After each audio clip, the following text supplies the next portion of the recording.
Okay. The Grand Forks County Commission meeting will come to order. For the record, all commissioners are present. Welcome, everyone. It's nice to see everyone in person. So that's exciting. The first item on the agenda is the approval of the minutes. Someone want to make a motion? Make a motion to approve. Okay, and does someone want to second that motion? Second. All right, approving a roll call vote. All those in favor of the motion signify by saying aye. Aye. Opposed, same sign. Motion is carried. The next item on the agenda is the approval of the order of the agenda. Does anybody have anything to add, or would they like to move approval? Motion to approve. Okay, we have a motion to approve. Is there a second to that motion? Second. Go ahead. Okay, it has been seconded by Commissioner Engen. Assuming a roll call vote, all those in favor of the motion signify by saying aye. Aye. Opposed, same sign. Motion is carried. The next item on the agenda, is the consent agenda. We have bills, employee status changes, overtime, and road maintenance agreements for the township. Anybody like anything pulled? If not, does someone want to make a motion? So moved. Okay, it has been moved. Is there a second? Second. Okay, assuming a roll call vote, all those in favor of the motion signify by saying aye. Aye. Opposed, same sign. The motion is carried. The next item on the agenda is the Beehive Bar Street Dance. Madam Chair, I believe Jordan Adams is on Zoom. Okay, Jordan, can you hear us? Yes. Okay, would you like to explain to us, Jordan, what the item, explain the Beehive Bar Street Dance, please? Yes, so we're looking for approval to hold a street dance July 24th. It would include shutting down County Road 25 that runs through Reynolds, which is also Eagle Avenue. Little bit about Reynolds, it's right on the border. So as you're coming into town from the east, you're on the Grand Forks County line. And as you exit town to the east, you're on the Trail County line. So that's why I'm reaching out to you guys as well. Time frame would be closing from 3 p.m. until 3 a.m. That would give the band enough time to set up as well as tear down afterwards. I met with the city of Reynolds for working out the best route for setting up a detour and all that. Other than that, I've talked with the Trail County Board and got approval from them. Sheriff Steve Hunt of Trail County, and then as well as Deputy Stromberg of Grand Forks County. Okay, do any of the commissioners have any questions of Jordan? Jordan, I have a question, Commissioner Ross. Are you gonna have security working that event? And if so, how many? Yes, so we're gonna hire a private security firm. I've already reached out to them, and as of right now, they will be sending 2 guards. Okay, thank you. Sheriff Schneider is sitting here. Do you have any comments, Sheriff? Sure. Commissioner Falk, Madam Chair Peach, members of the commission. Jordan, I was hoping would be here in person today because we did receive the sheriff's office per century code as to approve these type of events that have alcohol anywhere in Grand Forks County, unless there is a law enforcement, like if it was in the city of Grand Forks, the PD takes care of that. He did fill out an application. It is required that all that information be completed. It was not all completed. He has not yet given us a number of guests attending the event, whether that's approximate or not. That is what would help us decide whether or not he would need security and or how many guards, whether that's private security or sheriff's office deputies working out there for him, how many he would need. We also need to have a signature mandatory that this event is approved by the mayor or their designee. It has not been signed. There is a note on this document stating that they meet the same night as us. Thankfully, this event, I believe, is being held July 24th. So we do have time to work through that. But there are some other applicable steps that we would want to see before I would approve this event security-wise. Okay, so in light of that situation, does the commission want to move forward, or would you prefer to table this until all of the application is filled out and completed and we have the signature of the mayor of the city of Reynolds? Madam So Chair, I did, Beg your pardon, Jordan? my bad. I apologize for not being there too.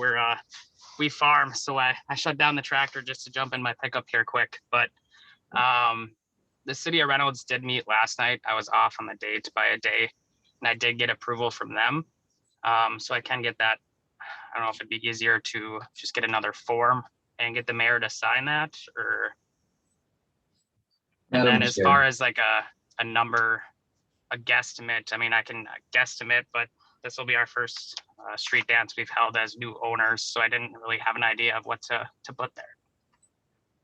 Yeah, I think which probably would work best, Jordan, is to get the mayor to sign the form, do some guesstimates, maybe reach out to other smaller communities that have had a similar type event so that you could kind of do a little bit of planning.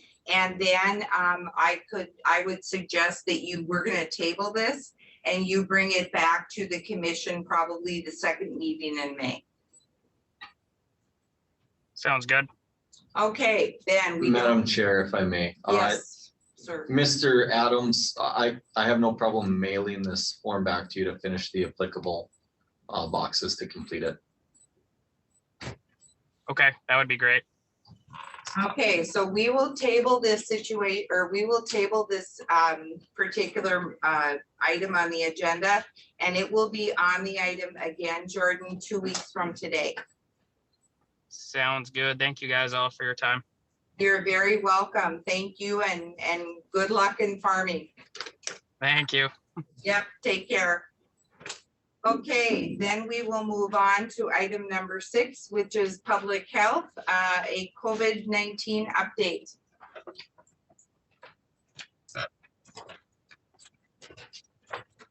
And nice to see you in person, Ms. Swanson. Nice to see you as well. Madam Chair and members of the commission, Debbie Swanson from Grand Forks Public Health Department. I did email you the data presentation that was provided by our data and analytics team this afternoon, and I'll just be really, really brief about that. As you can see, the health officer's dashboard, which has a color code to it and a numerical value, is at 1.1 today. And that is 21 days in the yellow phase, yellow being moderate risk.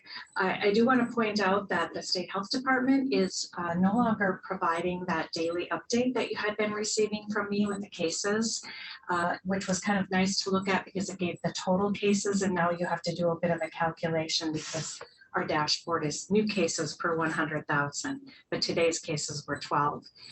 So moving along to the next page on this, this is a really nice, what we call a heat map that shows where the cases are occurring by age groups. So if you start at the left, those are 0 to 9, and then moving all the way to the right, which is age 80. Green is good. Green is where we like to see things, where our cases are low. And the higher numbers indicate that there are more cases in those age groups. So you can see it started to increase in that 10 to 19, 20 to 29, 30 to 39, a little bit less in 40 to 49. But in the higher age groups where we've had fantastic uptake of vaccine, the cases are really starting to drop. There is a little section there with some higher cases that I believe is probably related to a bit of a breakthrough cases that a long-term care facility had that didn't result in disease, but positive tests. The next slide. You will see our vaccination rate. This is our dashboard as of yesterday. So for partial coverage, meaning one dose, 42%. of Grand Forks County population has met that. And full coverage of what's considered the vaccine eligible population, so that's just people 16 and older, is 44.3%. But I do want to caution all of you that this does not include data from federal installations like Grand Forks Air Force Base and residents of our county that may have received a vaccine at the VA. So considering those two things, our numbers are probably a little bit higher, but unfortunately we don't have a way to assess that as accurately as we would like. We also use census data rather than data from the registry because we feel like it gives us a higher percentage and is probably more accurate. The registry might have a number of duplicates in it. So you can see we're doing well, but we do still have a number of people who are vaccine hesitant for whatever reason or need more information before they decide to get a vaccine. And so we haven't reached that 60% threshold for herd immunity yet. You can go to the next slide, which I really like. It's a visual because I like to look at these little people turn green. And the green represents, each one represents 500 people. So every day I see as we get more green, those are fully vaccinated people. 2 doses, and then fully vaccinated is considered two weeks after your dose, if it's a 2-dose series, or 2 weeks after the 1-dose Johnson & Johnson vaccine. And then the yellow are those individuals that have had 1 dose, are waiting a second one. The red are people that we need to yet reach. So that would get us to our 60% or herd immunity, or I guess a better term is probably community immunity. And then the red are non-vaccinated individuals, but they're eligible to be vaccinated. And then of course, a larger population that wouldn't necessarily have to take the vaccine. Moving along to the next slide, you can see that we had really high uptake of our first doses in late March and early April.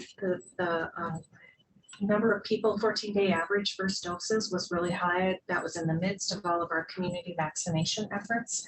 And it's dropped off somewhat now. So we're finishing up with second doses at the Alara Center tomorrow and the following Wednesday. And now we'll move into a variety of outreach efforts, pop-up efforts. You'll see our partners throughout the county are going to be offering a variety of ways that people can become vaccinated. The next slide shows how we're doing in comparison to the state and to other entities. Grand Forks County is doing really well in this. We were leading, but Cass County has surpassed us by a few percentage points there. But we are above the state average and above our peer counties of Burley, Morton, and Ward counties. And then the next slide,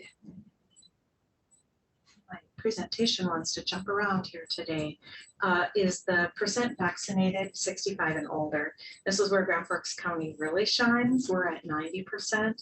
And if we parse that out even a little bit more for the people that are 65 to 74, the percent vaccinated there is 92%, which is just phenomenal. I don't think there are many counties in the nation that can really boast that type of vaccination coverage. So that's great.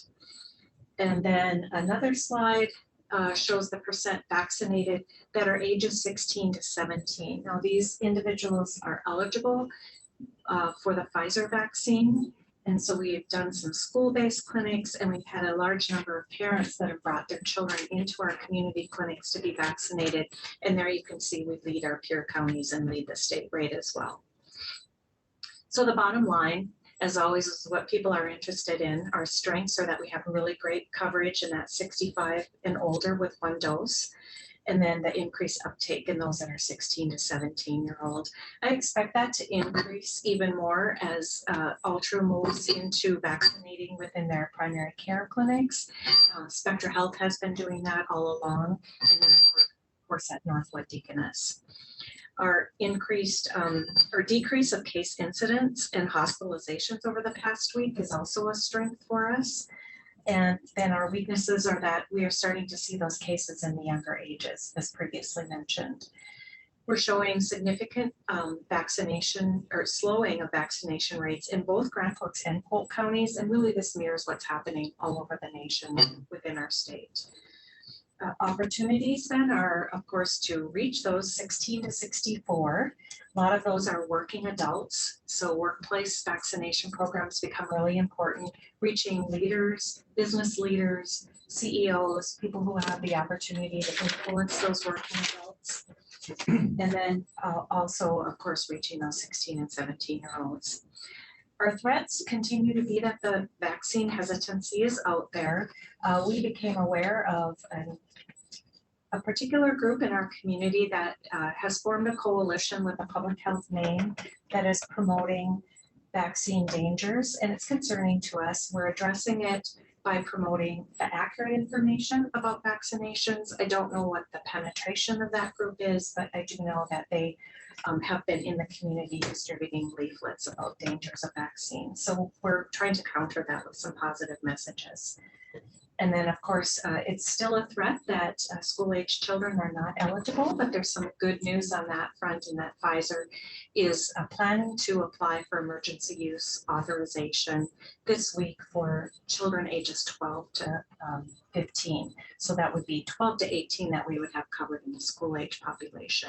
Along with that, of course, will come some concerns by parents. So it'll be really, really important for us to address those parental concerns, and that's often best done in a provider's office. So that's the summation of my slides. There's additional slides there that I won't go into, but I'm happy to address any questions that you might have. Be kind to me on the data details because I'm not an analyst, but I'm stepping in for Michael Dewitz and Maurice today. Commissioner Ross, do you Yeah. have a question? Yeah, Debbie, I have a question. Have you seen people that are supposed to get the double dose that are only taking one shot and not coming back for the second one? Commissioner Ross, yes, we are seeing a little bit of that. Fortunately, because of the way we've administered vaccine, we can recall them. And Ultra is doing some targeted recall as well, looking at medical records to see if people haven't completed the series. So yes, we have seen that. Some of it's related to concern about side effects. Some of it's just concern that people don't feel they need a second one, that they had a robust response to the first. But we are really trying to encourage people to complete the series so that they're fully protected. Thank you. Commissioner Engen, you had a question? Yeah, have you or your staff been on any radio programs to answer questions, social media, that kind of thing? I heard one radio announcer sniping at the fact that, well, nobody comes on the radio, and I think that's wrong with. Commissioner Have you Engen, tried that? I'll attempt to answer your question. We do a lot of social media. We're doing a lot of media in general, news releases and things like that. We have declined a few opportunities to be on one particular radio program with one host who is very pointed in his questions to us. And it's been a little bit argumentative, but fortunately, there's a physician from Altru who's been very willing to go on that particular radio show and answer questions. We feel it's an important target audience that we want to reach. Does that answer your question? Okay. Commissioner Knopf, you had a question? Radio stations, maybe want to. Well, and I don't want to discount the importance of reaching all people and in ways that are effective. And we prefer to do that in a way that's positive and portrays a public health message and not an argumentative kind of environment. Yeah, and who knows where, I mean, sometimes we all have bad information. And so, to have somebody there that is an authority or has a great deal of knowledge on that, and, you might be able to answer some of those questions for them or clarify. So that would be great. So my question, can I speak? Yes, absolutely. I didn't say, Madam. No, you're Sorry. fine. You were already speaking. No Okay. problem. It has to do with herd immunity. We've kind of always gone with the 60%, and now that's slowing down. Our shots, our vaccinations are slowing down. And I was reading an article where now, because of the new variances that are more aggressive, and that 90% is more realistic. And so I guess I just wanted some thoughts, your thoughts on that. Is that what you're hearing as well?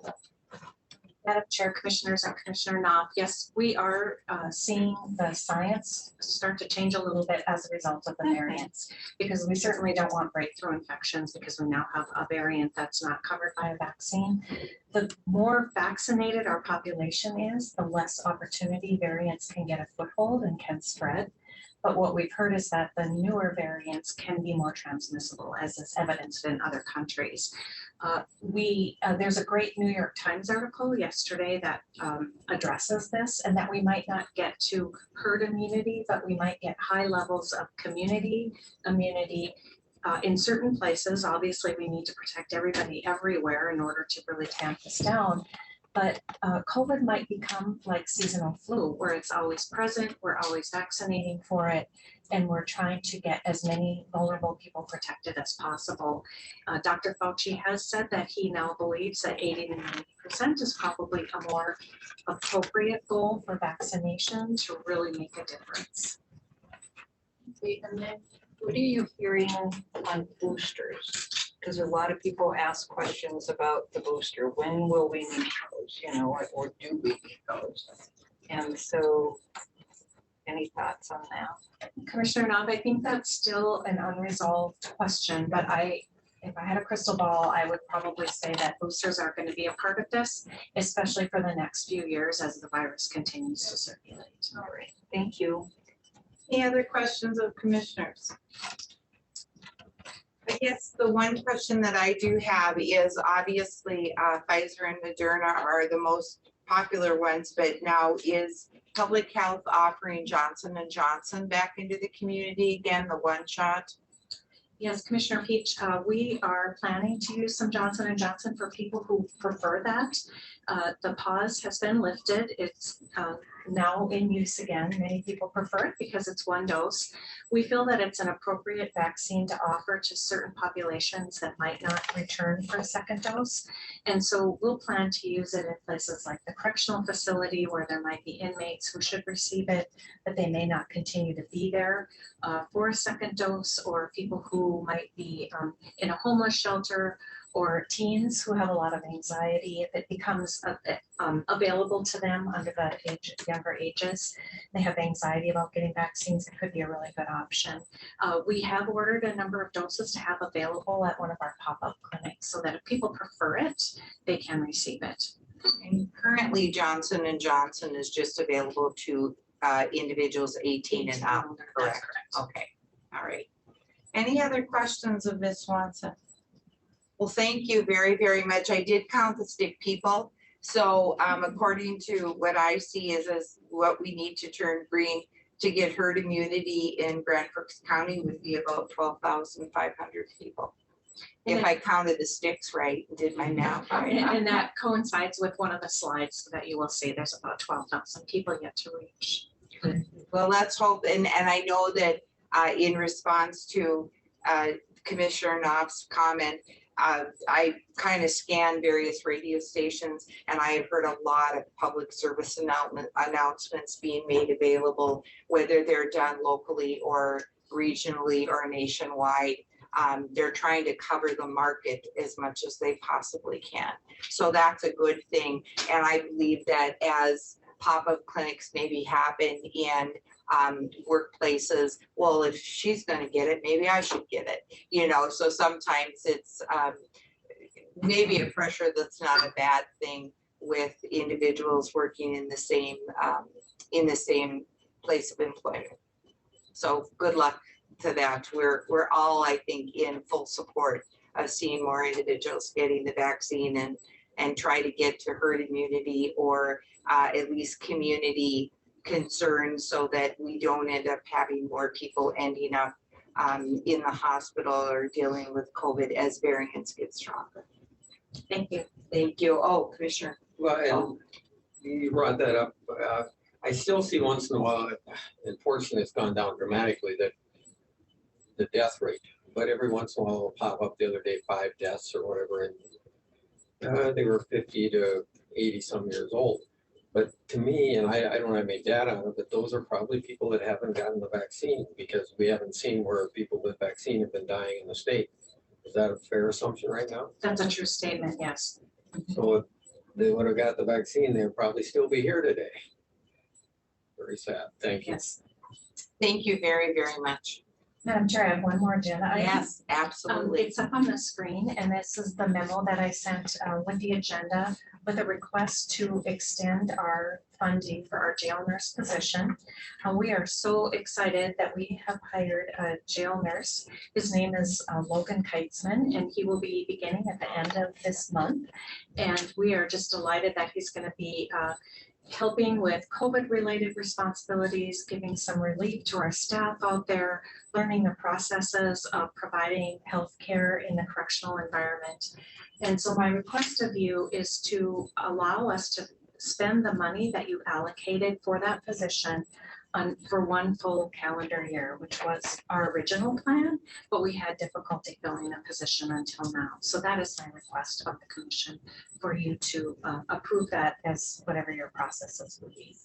Okay, and in light of that, I just want to check with Ms. Nelson. That was CARES grant dollars, correct? Correct. And we still can go through into 2022, so that isn't a problem to extend that time frame. Okay, so Commissioner Knock, you want to what? I mean, motion to extend. Okay, 2022. wonderful. Is there a second to that motion? Second. Okay, it has been moved and seconded. Assuming a roll call vote, all those in favor of the motion signify by saying aye. Aye. Opposed, same sign. The motion is carried. Thank you very, very much, Ms. Swanson. Okay, then the next item on the agenda is emergency management. Ms. Getz. Good afternoon, Commissioners. As you know, our part-time employee Gannon is a senior at UND this year. Part of his senior project was to develop an emergency preparedness application for smartphones that was specific to Grand Forks County. We did have a demo of that a couple of weeks ago now. Time runs together. It's coming along really well. The next step for him, though, is to get it into the app stores. So the Apple App Store and the Android App Store. I'm making this up because I don't understand the technology, so I'm just using it. Sounds good. So he went to try and do that and set up an account, and you have to sign off on these terms and conditions and a lot of legalese. And I informed him he couldn't really do that after Haley informed me that I couldn't really let him do that. So he printed it all off and he sent it to Haley. Oh. And she went through it. She doesn't have any issues with the terms. It was mostly Apple, I believe, that had the long list of things. So what we would like to ask the commission to do is give Gannon as a designee the authority to sign these terms and conditions so he can get his app into the App Store so people can access it. I gave Ms. Nelson a memo that was written by Ms. Lomstad. So it's limited designated authority just so he can sign off on those terms and conditions, and then the app can go into the Apple App Store. Okay, any questions, Ms. Getz, based on this information? If not, Is it just a one-time thing? Yes, it's just the one time, as they review the app that he wants to submit, he has to say that he's going to be good and follow all their rules to get it into the App Store. So it is a one-time thing. I'm sure I would make a motion to allow. okay, so we have a motion. Is there a second to that motion? Okay, there's a second. Is there any discussion? All right, if there's no discussion, assuming a roll call vote, all those in favor of the motion signify by saying aye. Aye. Opposed, same sign. Motion is carried. Thank you. That's all I have Make for you sure tonight. that gets to the press, that we'll have an app store. That'll be exciting. That'll be very And we will exciting. have him demo it as soon as he Great, finishes it. great. All right, thank you. Thank you very much. Our next item on the agenda is a public safety answering point. Ms. Alt, Greetings. welcome. I'm caught. I ran the stairs in my mask. That was kind of a mistake. I'm gonna leave it like this. That's okay, mine hangs like that. Okay, Madam Chair and members of the commission, it's really nice to be here today in person and see you all. It's been quite some time. I was trying to remember the last time I was actually in this building, and it's been over a year, so it's really nice to be here. I'm gonna go ahead and go through our PowerPoint. It's touching on much of what was in the annual report, which we sent to you a couple of weeks ago. We have a meeting every year with our team leaders, between myself and Shannon LaHaze, who's our PSAP manager. And we really set our mission, vision, and goals for the year. And what that does is help us build our budget and drive any capital improvement plans, so that we can project out. And I'm the weirdo that has the budget done through 2028. Yeah, I know, but we have to really make sure that we can cash flow. So we have this mission and vision, and I'm not going to go through and read it all, but you can see where we're really looking at values, integrity, leadership, teamwork, and stewardship as goals that we strive for. Again, our 911 Authority Board meets quarterly and report how we're doing regarding performance and also budget parameters. And Cindy Peach has been on our board since I've been here. So that's getting to be a while. It was 2010 when I came to Grand Forks. So time flies when we're having fun. So 911 data, just kind of touch on the year 2020. And the calls for service continue to grow. We had the highest ever at 94,847 calls for service compared to the year before of 91,714. And I just wanted to also highlight that our sheriff's department's getting busier. I keep telling you that they've been getting busier, but they really have. They had 19,965 calls for service, which is compared to 2019 of 18,095. If you go back 5 years, they were a little over 13,000. So it continues to get busier. It accounts for about 21% of our calls for service in the PSAP is just the sheriff's office. So just sort of a heads up there. Next slide, please. Just kind of talking a little bit about our 911 call data, and I just thought I'd kind of highlight the police department, of course, is the highest call volume that we experience, but the sheriff's office is right in there, and UND Police Department. UND Police Department calls have actually gone down a little bit, but they're the only PD that has experienced any kind of reduction in calls. I thought you might find it interesting with the calls for service per hour overall, and they really haven't changed. I've got a comparison here going back to 2017. The curve kind of keeps following that same time frame. And so it's actually pretty busy during the day, which surprises people sometimes. So we get busy during the day, and then we have a little dip, and then it goes back up again towards the end of the day. And Sheriff Frost, it would not be any surprise to you to see how that time frame goes. So next slide. There we go, additional 911. I wanted to talk a little bit about the calls. So I talk about calls for service. That's where we're actually sending units out. I'm talking here about phone calls that we're processing.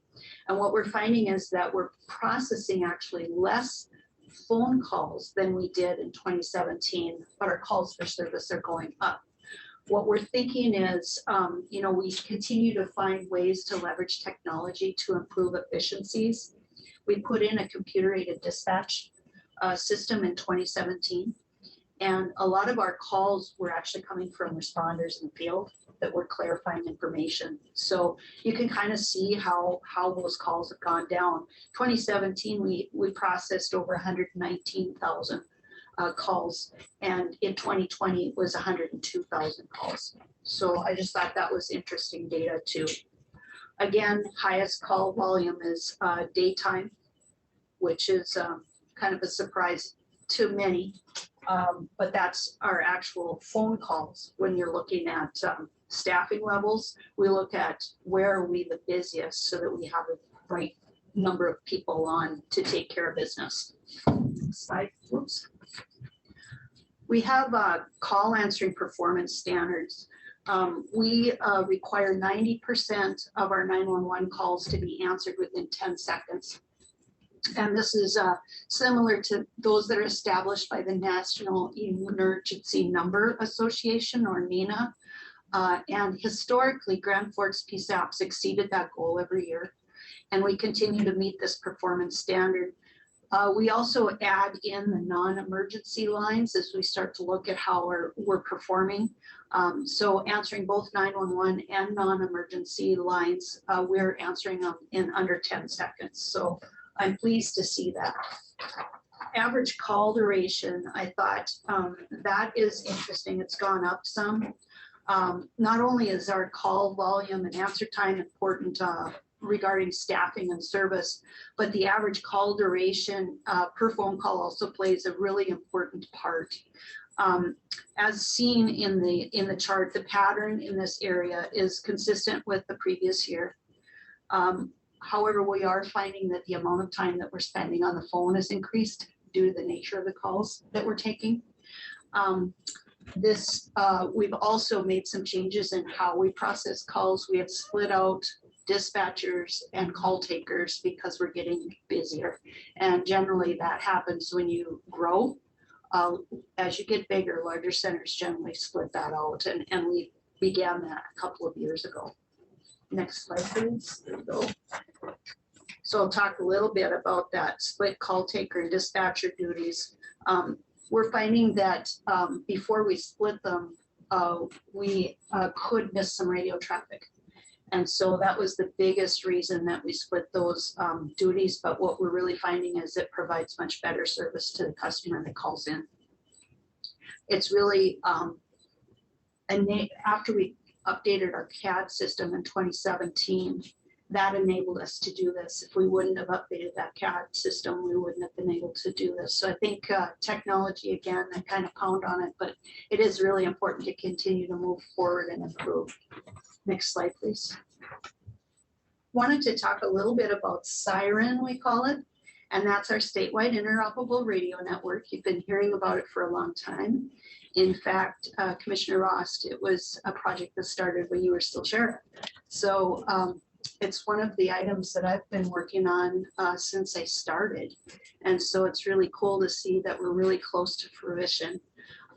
We will be the second in the state to get our towers turned on. Williston-William County is actually on the system now.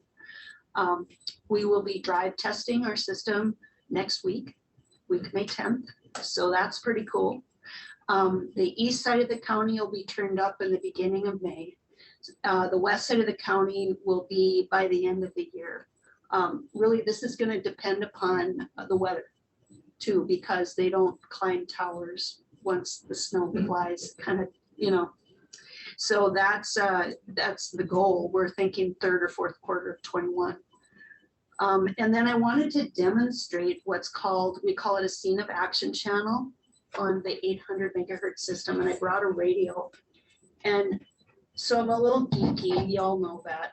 But I was so excited because we could talk about 4 blocks away from each other. On a scene of action channel, there's very little noise floor or obstruction in the 800 megahertz frequency spectrum. So once we get on this system, we're going to have some really robust communications. So I thought I'd just do a demonstration. Sure. So I have Grant Peterson, our radio systems coordinator, back in our office. So I'll test it. Grant, radio check. 1, 2, 3.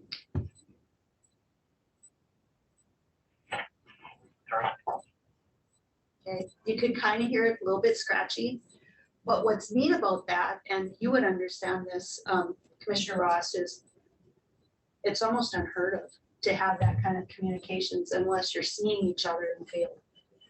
This isn't going through the tower at all. So once we get on the system, you're going to have some very happy. Sorry. We copied you, thank you. So really once we get on the system, you're gonna have some really positive feedback from responders out in the field. We did go to Larimore last night and visited with city council. They had a water tower project where they were gonna paint the water tower and they wanted us to move all the VHF stuff up. And so we said, we can wait just a little bit. We're gonna have the system up and we won't put it back up. So they were very eager to work with us. So that was rewarding as well. Now, excuse me, Becky. Now, on that 800 trunking system, when they first demoed that, some people came up from what, Minneapolis? And they were able to talk to Minneapolis from here. Yes. And it's phenomenal. I mean, the communication on a portable radio. We're gonna be able to talk to Bismarck. We're gonna be able to talk to Williston, wherever, and we're gonna program it so that we don't talk to the fire chief in Williston on a routine basis, of course, but yeah, there's all kinds of options. Now, the SO is gonna have dual, right? They're gonna have what, VHF and 800 trunking, and they're, I don't know what you decided, sure. you don't mean to throw a wrench in it, but it's just because of Minnesota, I think. We'll have Commissioner Rost, Madam Chair Peach, we will have some dual band radios, but not all of them. What we're gonna do is several years ago when we had 2 radios in the vehicle, we'll actually continue that until the state is up and running. And then we'll get rid of the old VHF system and run straight off of 800. Okay. So right now we do have dual bands that are actually in our cars running. But when you get your new ones, they'll just be the regular rather than. Single band. Yes, Yep. because they're more expensive to get the dual band. About $2,000. So he's saving you money. See? Yeah. Okay, so I wanted to talk a little bit about a staffing analysis. And we did find with our calls for service, we have a formula that we use that's a NINA staffing tool. It's a national standardized tool. And we use our 12-hour shifts. And when we ran the numbers on this, we found that according to that staffing tool, we should have 29.7 people. We currently have 20 authorized. We're down to 16 right now. So we are currently looking for people. We realize that we won't get to that level, but we may need to consider adding staff. So I just wanted to kind of plant that seed. Next slide, please. Want to talk a little bit about maintaining exceptional personnel, and we look at recruitment and retention as all of our departments out there do. And we really, as I mentioned, have some staffing challenges this year. We had a retirement. We had one that left and moved to Texas. He got a dispatching job there, so we trained him in well, Denton, Texas. And we had another that went to private industry, and that was basically for schedule purposes. So, we're competing, and what we're finding is wages out there are going up. So it's harder to recruit. And you're probably finding that in other departments across the county. So if you hear that, we're advertising for staff, we are. We will be hiring for this year because we're down that far.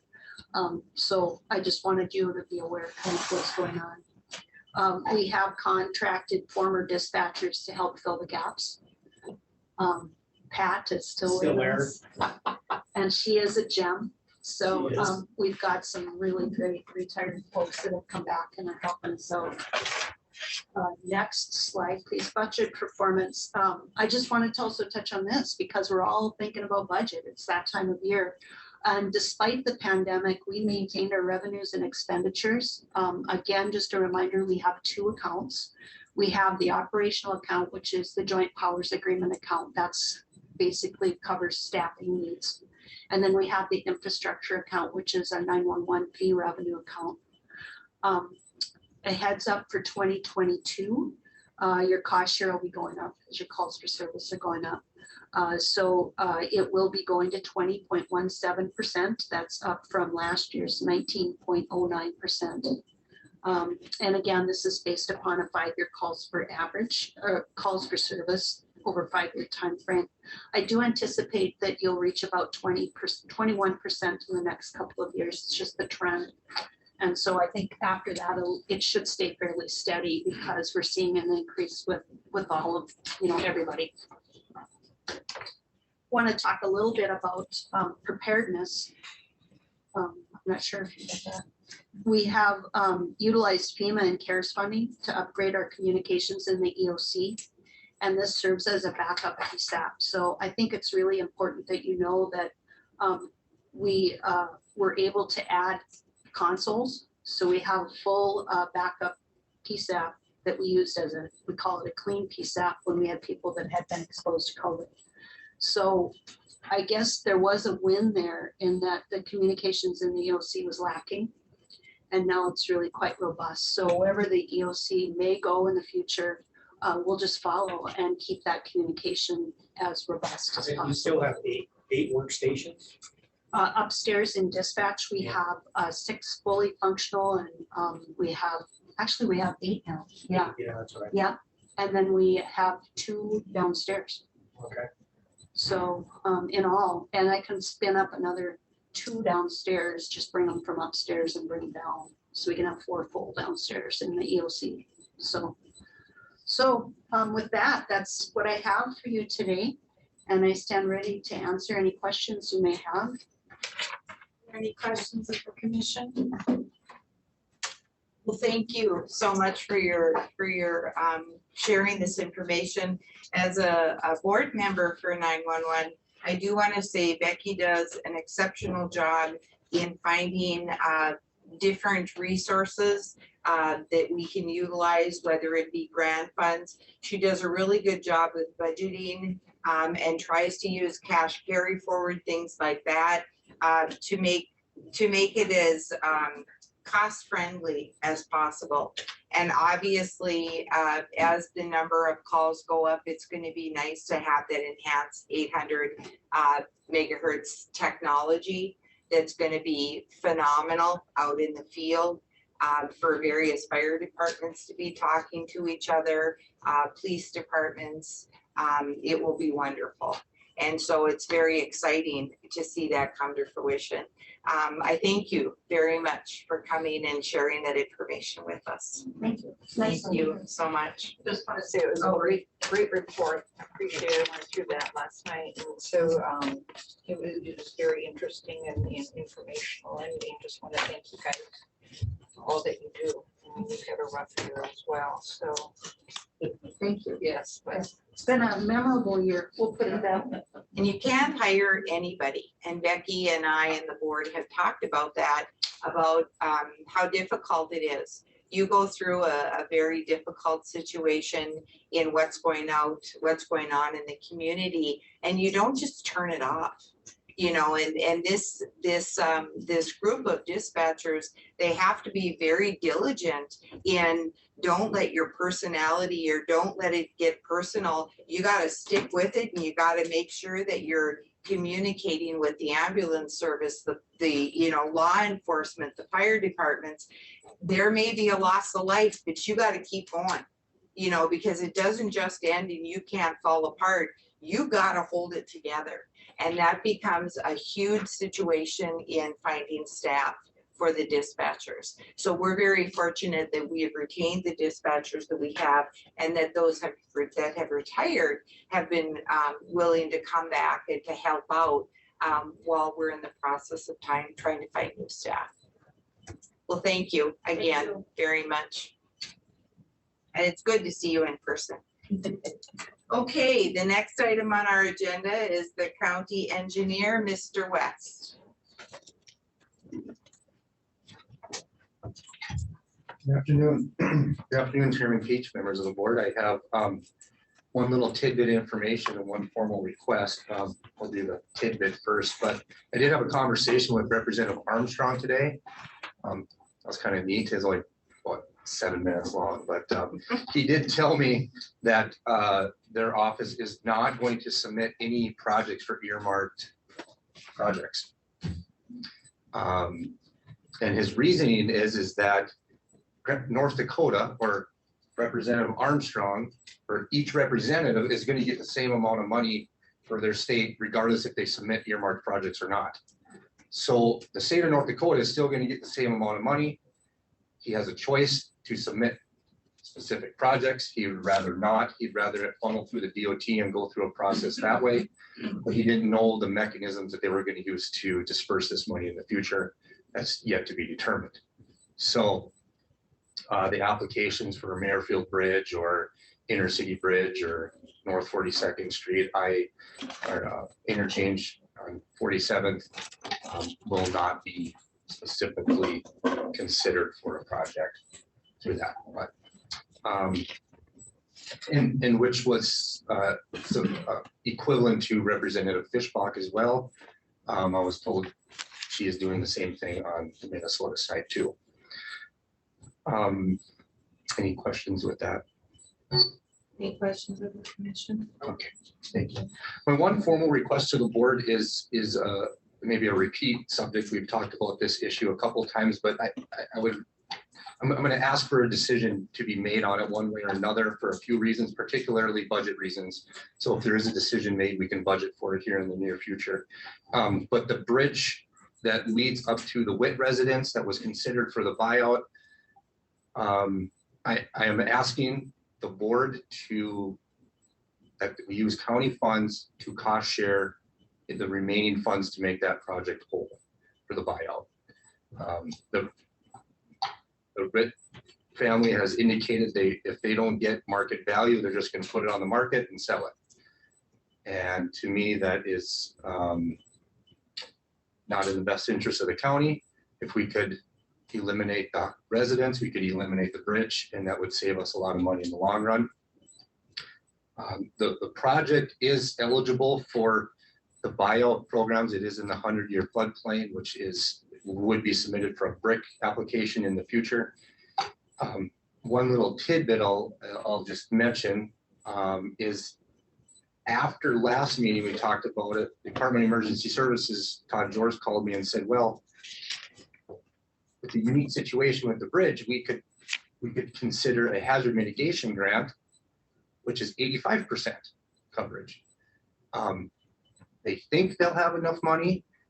If they have enough money, it'd only be for one. So if you let me pick which home it's going to be this one. But that's still yet to be determined. So my request right now is, for budget reasons, we go after the traditional grant buyout program, which is the 75-25 cost share. I did put together a preliminary cost estimate. I think I'm conservative. And like appraisals, we have to do 2 of them. I put that at $2,000. I just had an appraisal done on my house. It was $750. So I think I'm okay there. And I'm guessing on property values and what. But my estimate is the county share would be $93,000 total. Now, some of that money, I'm told, could be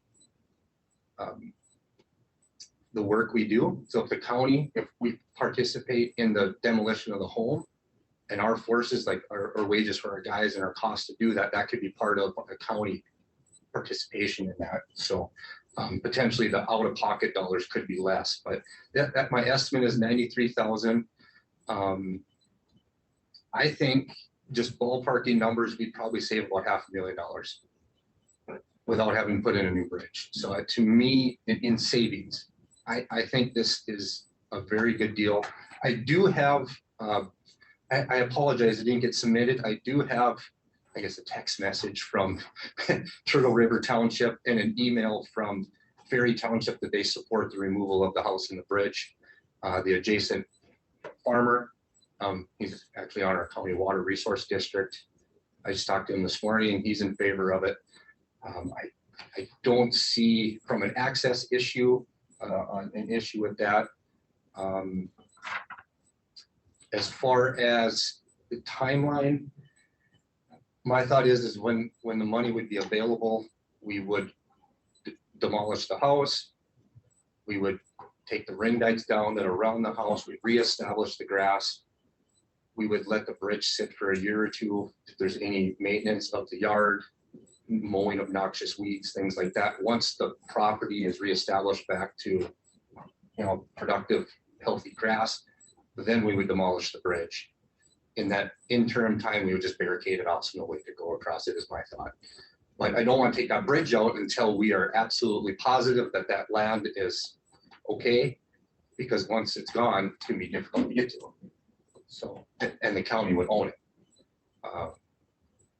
So, but it's, I think, a 5-acre piece surrounded by the Turtle River, so you can put your deer stand on it. Good spot. Certainly wouldn't want to speak for our legal and finance, but I think Ms. Wants had mentioned last time it might be okay. So, Madam Chair, members of the commission, I think at the last meeting that we discussed this, there was a question raised as to if we can treat this property differently than some of the other properties that we were looking at that last meeting. I did have an opportunity to do some legal research on this question, and the question really becomes whether or not singling out this particular property would be arbitrary or capricious.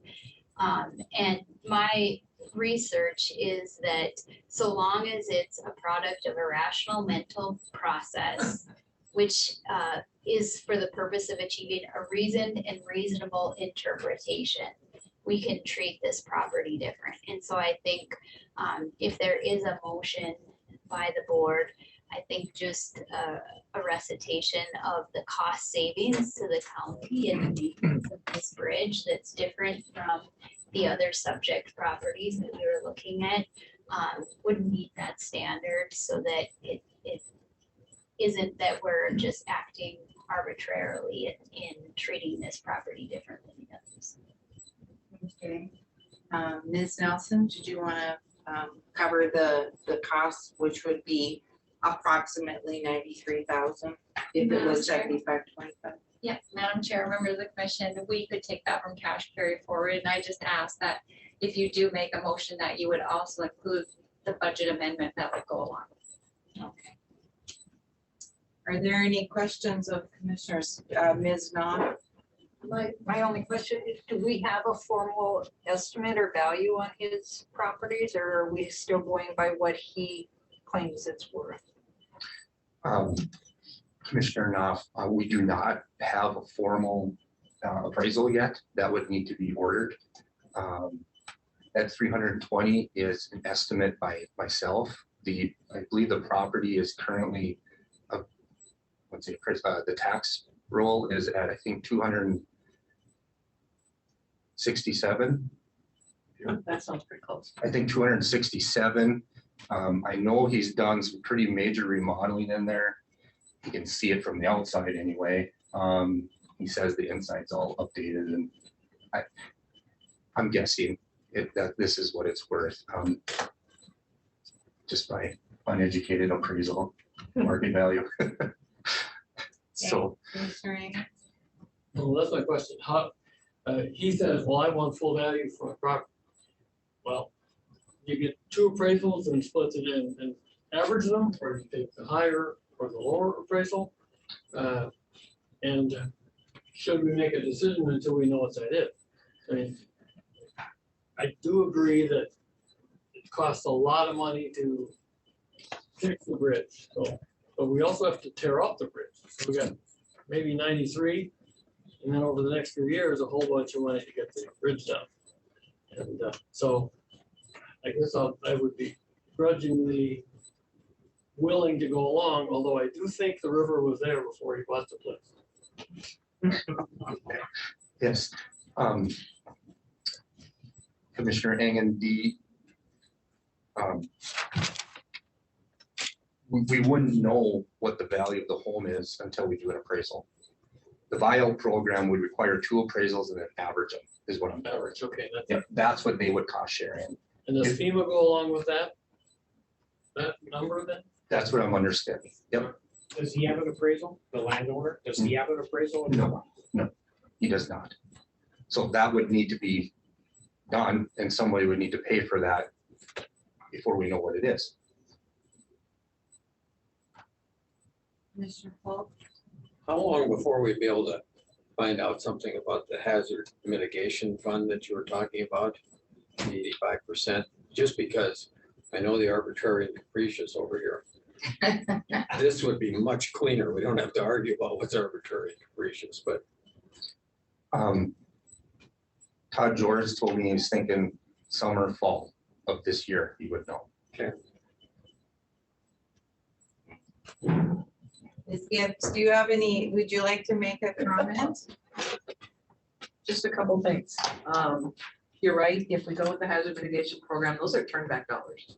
So the Department of Emergency Services can spend those dollars on projects as they deem fit, so it would be much cleaner. The other one is a nationwide competitive grant. We have no guarantees we're going to get it. But you know, you don't know if you don't apply. And then we would need Red River Regional Council, right, to help us write the grant. So there would be costs involved there. For the FEMA buyout? For the buyout. And then as far as the whole, I know this homeowner wants market value, but FEMA doesn't pay market value. They just don't. So what's going to end up happening is we'll end up with whatever the appraisal is. It will be presented to the homeowner and he gets to decide if he's going to sign on or not. And if he says no, then chances are that we're going to be asking for whatever the difference is to make whatever it is he wants out of it. But DES doesn't have a choice about that. They don't get to decide how much they're going to pay. FEMA decides, and then that's what's presented to the homeowner, less all those costs. So the homeowner has to pay for the demolition and the debris removal and stuff unless. That's what I would propose the county would pay that. Yeah. So there's a little maneuverability in here, but we'll have to be in lockstep with DES so we don't break any FEMA rules while we're doing it to get the project done. And that's why it would be a whole lot cleaner if we could get those turnback dollars, because then they have some latitude in working with us versus applying for the grant and going by all those rules. And that if that grant process is going to take much longer, we probably won't hear. If we have to go the long way, we probably won't hear till next fall. So it would be a whole lot easier if we could do the turnback dollars. So. But Ms. Gibbs, the turnback dollars are the ones you're talking about, not available until probably next fall. No, correct? the turnback dollars are the ones he's talking might be available this summer or early fall. The 85, 15. Okay, and with either the turnback dollars or the FEMA dollars, it's my assumption you couldn't do anything with the property until you find out who's gonna fund it, and you can't do anything to demolition or anything until you hear, correct? If you want to pay the homeowner and buy that house, you can demolish it anytime you want. But if we're going to use federal dollars, we can't do anything until all the signatures, and Nick would need to bring that back and have me sign off. What we're asking for actually here, what Nick is asking for is the county agreeing to participate in the program should we get it. And to be able to help where you can. So at this point, we wouldn't need to be talking about dollars. We would just make a motion to agree to work with whatever federal funds that come forward, whether it's FEMA funds, whether it's the hazard mitigation funds, but the county would be willing to work with whichever funding source we're able to get so that we can work with buying out this property and eliminating a bridge that could cost quite a bit more funds in the future, correct? I think I followed that. Sure. Well, we don't have to put a dollar amount onto it at this point. Okay. Could, to get the project moving and to get things, be nice to have a little bit of money, like if we could order an appraisal.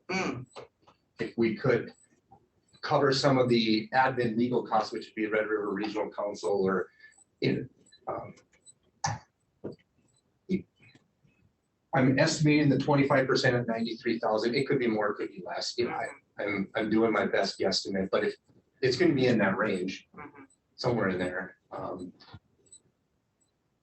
If it's significantly more, I could always come back or reconsider. I'd like to ask for some money to get the project going. Okay. And get, yeah. So your preference would be a motion moving to move forward on appraisals, admin, legal, possibly lead testing, finding out what the value of the property is, with a limit of no more than 93,000. Included in that motion would be moving funds from cash carry forward into this project, and making sure that this project is, I forgot the word, it fits within the legal parameters of the county. Okay, does that make sense? Is everybody happy about that? Do we need to make a motion for up to any amount? Couldn't we just say, we'll give you 10,000 to do appraisals or whatever? You could, but if you want to do no more than 93,000, and if he has to come back, he can come back. That would move the budget. Unless, am I thinking wrong? Ms. Nelson? The 93,000 is just a guesstimate, isn't it? On what it, Excuse yeah, it would have a hard time. So you could do no more than 20,000. You're looking at 2 appraisals, admin, legal to help write the application for the FEMA buyout program and the lead testing. Commissioner Fall. You know, writing this grant to Red River Regional, we give them $50,000 a year. That's like double billing us. I'm sorry, I'm not gonna give them any money for that. We already give it to them. But maybe we can deal with them on that, but that would reduce this somewhat. But other than that, I think it's a good program. We need to move forward on it. Ms. Ryan? I think I heard you say that if we go through all of this and there's an appraisal and FEMA is willing to pay a certain percent, the homeowner says no. Who pays the overage? Us? We have to go and pay the rest of it? Yes. What a great idea. I know. Well, yeah, Commissioner, that would be like negotiating any purchase of a property. You never know exactly what the homeowner wants. I would hope that whatever the appraisal comes in at is that's the market value, and that's what it's worth. I would think that if the FEMA estimate is, or the appraisals are reasonable, the homeowner would be, I suppose, taking a major risk to say, no, I want more, because it's not too easy to find a buyer for a property in that situation. Floods every year. Yeah, he's gonna have to give notice to whoever buys it or the flood problems. there, Yeah. so. Well, Commissioner Falk, actually, he doesn't. What he told me was, and he's new to the area, came here in the summer, and it was beautiful. It's a beautiful spot in the summer. You go out there today, it's awesome. Who would want to live there? Nice tranquil river and nice little bridge there.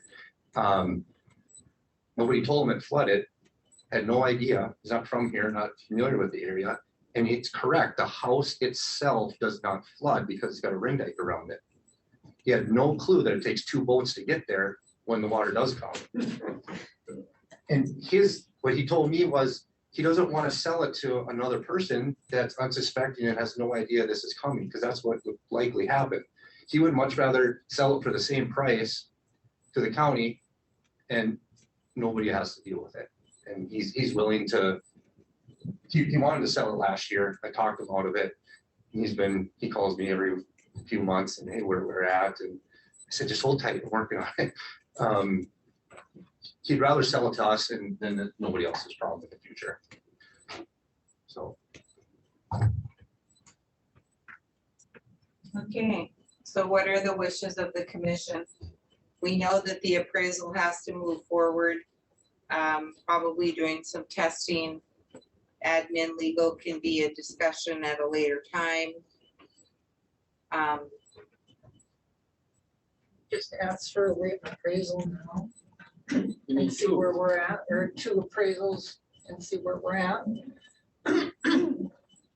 Yeah, I like that. Let's get the 2 appraisals, and if he's on board, then we move forward. even though the testing can be done later. Later. Yeah, as long as he finds that whatever number we're coming up with is reasonable, then we can proceed to spend the rest of the money to get the property. So the appraisals, two of them each would be no more than $2,000. Might be higher than that, I would think. Okay, I just had one not long ago, it was a little less, so who knows? Even if we get exposed to but bid. you're talking, I think we give the authority for 5 or 6. okay. Do you want to make that motion? Commissioner Amy? To authorize Mr. West to get 2 different appraisals of his property with a outside limit of $6,000 for the 2 of them, unless he has to come back. Using cash carry forward dollars from the budget? Yeah. Using cash carry forward dollars from the budget? So that would be- Okay. that's a good- All right, is there a second to that motion? Okay, any other discussion? All right, assuming a roll call vote, all those in favor of the motion signify by saying aye. Aye. Opposed, same sign. The motion is carried. Thank you. Thank you, and we'll wait to hear what you find out as we move forward. Sounds Anything great. else, Mr. West? That is all I have today. Okay, great. Thank Thank you very much. The next thing is Human Resources, Ms. Beal.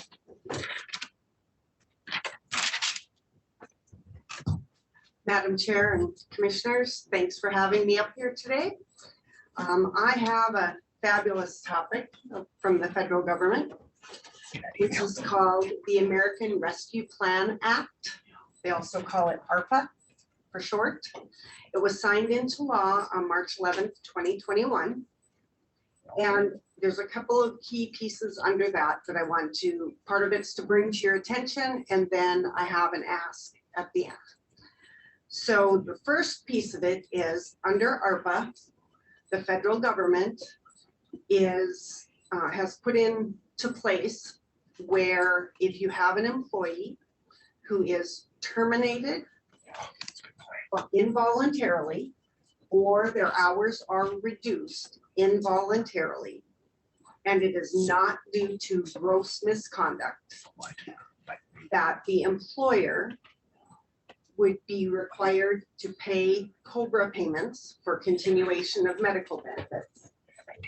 And the employer would recoup that money by payroll tax credits that go on our 941 form that we fill out. I did the research going back as far as we needed to, because it has to cover back to October of 2019. It impacts 3 individuals that we have. This is temporarily in place from April 1st of 2021 through September 30th of 2021. So this is informational. I've already sent out the notices to the 3 people that it impacts. We have a process in place if we have any that it would impact between now and September. Actually, probably August 31st, because it would end September 30th. So that's an informational piece. I want to let you know I've worked with Ms. Nelson. As soon as I found out about it, I'm like, okay, here we go. One more COVID or, federal government piece. The second piece that's under this, the ARPA Act, has to do with paid sick and family leave specific for COVID-related absences. Again, the same time frame, April 1st, 2021 to September 30th, 2021. If someone has to be off work, they take time off to go get a COVID vaccine, or they are off work because they had severe enough reactions, or anything else that fits under the normal COVID-related pieces. Where same thing, we track those dollars that get submitted on our 941, and then we get the credits back on our payroll taxes. So those 2 things are informational. If you would like more information than what I provided in my briefing, I could send you all kinds of articles, so just let me know. Now, the next piece has to do with flexible spending limits. The federal government has increased the amount that an employee can set aside for dependent care flexible spending. It's their pre-tax contributions. It is not a financial risk for the county. It has increased from $5,000 to $10,500 for single taxpayers, or $10,500 and $5,000 for single taxpayers and married couples filing jointly. And then $5,250 for married individuals filing separately. The higher limits apply to the plan year that will end December 31st, beginning after December 31st, 2020, and ending January 1st, 2022. So what my request is that I request the commission to approve adopting that temporary increase spending as outlined by the American Recovery Plan Act effective immediately. Are there any questions of Ms. Thiel regarding this? That's really not an option for us, is it? I mean, It's a an option. formality that we have to do it. Right, It it's, doesn't hurt. we could say no. We could say, no, we're not going to do this. There's no risk to the county. It's a benefit to our employees that doesn't cost us anything. So that's why I'm asking that we adopt this piece. Okay, what is the wishes of the commission? I'll make a motion to increase the levels, the pre-tax contribution levels. Okay, there's a motion. Is there a second? Second. Okay, any discussion? If there is no discussion, assuming a roll call vote, all those in favor of the motion signify by saying aye. Aye. Opposed, same sign. The motion is carried. All right, and the second ask that I have also is under flexible spending. This has to do with the medical flexible spending. Back in 2006, the commission had put a limit. They'd approved a motion putting a limit of the increase or a limit to medical spending of $3,000. In subsequent years, we've had a change in vendors from Aflac to WageWorks. We're currently using Benefit Extras, but the limit has stayed in place. So our current limit is $2,650 per year. The IRS limit is $2,750 per year. I would recommend that we mirror the IRS limits for the plans moving forward. The change will allow us to keep up with any IRS changes without having to incur multiple plan design change fees. To do this, there would be one plan design change fee that would be for the 2022 plan. And I believe the plan design change fee is $300. So my requested action would be, I request the commission to approve adopting the IRS dollar limits for employee contributions to both the dependent care and medical flex spending effective January 1 of 2022. So you've already approved that temporary one. This would just say if we have any changes moving forward, we would follow the IRS limits. Are there any questions of the commissioners of Ms. Thiel? If not, what are with the wishes of the commission? I would make a motion to adopt the IRS dollar limits for employee contributions to both Medicare and medical flexible spending effective January 1st, 2022. Is that what we're talking about? And do we have to put in there, we want to mirror it from this time forward? I think is what we want, right? So that it changes automatically when they change. If you want to add something moving forward, you could add that, because it's Makes sense. here where I'm asking to adopt the IRS limits. As the IRS limits move, this would move. Yeah, it's gonna change almost every year, so we'll be just back doing it again. So yeah, that's, that we mirror their limits. Okay, is there a second to that motion? I'll second that. Okay, any discussion? Assuming a roll call vote, all those in favor of the motion signify by saying aye. I, Opposed, same sign. Motion is carried. Thank you. Thank you very much. Okay, item number 11, our Director of Administration, Mr. Ford, is unavailable. And so we did discuss with him or reach out to him and talk about the military installation readiness grant. And we will table that to the next meeting in May. So we'll move on to the next item. The next item is State's Attorney and report, Ms. Wamstead. I do not have anything today, thank you. Okay, thank you very much. The next item is committee reports. Ms. Knopf, we'll start with you. Okay, Commissioner Engen? Not very much. Direct meeting this morning and 2 meetings later this week. But most of the time. Okay, Commissioner Ross? had an MPO meeting and, talked about all the projects that are going on, mostly in the city of Grand Forks. There was another ad hoc committee on the bridge today over at City Hall. And I don't know what the outcome was of that. Other than that, We can guess. yeah, yeah. Other than that, that's about it. Thank you. Thank you. Commissioner Falls? I have nothing other than I have to apologize to Bob for making light of the bridge committee. So. Okay, and I have nothing else to report as well. So we will move on to unfinished or new business, and I believe we have nothing for that. All right, then correspondence, there is a piece in there for the proposed roadway improvements solicitation of views. So that is something that is up at the screen, on the screen currently. And finally, does someone want to move to adjourn the meeting? I would make that motion. Is there a second? Second.